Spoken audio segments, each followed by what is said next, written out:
Hello everyone, welcome to my channel. Today I'm so excited to share the news that Samsung has launched its new flagship smartphone, which is Samsung S21 Ultra 5G.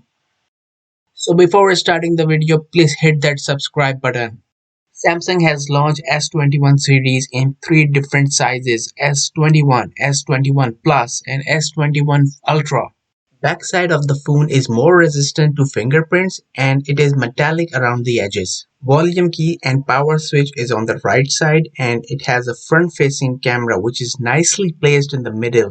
It is incredibly small in size. On the bottom you have Type-C connector for fast charging, you have speakers and SIM card tray.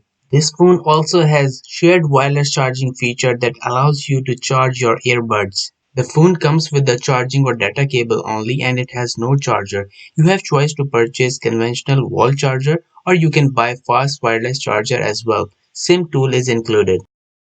Top features of S21 Ultra includes 108 megapixel rear camera, 40 megapixel selfie camera. It comes with a 512 GB of storage with 16 GB RAM, Snapdragon 888 chipset. It comes with 6.8-inch screen with HDR10 plus, Android 11 operating system. It is capable of recording 8K videos and it has 5000 mAh of lithium polymer battery. Samsung S21 Ultra will be available in 5 different colors: Phantom Brown, Phantom Navy, Phantom Titanium, Phantom Silver, and the most popular Phantom Black. I'm sure you enjoyed this video. Please hit that subscribe button and I will see you in the next video very soon.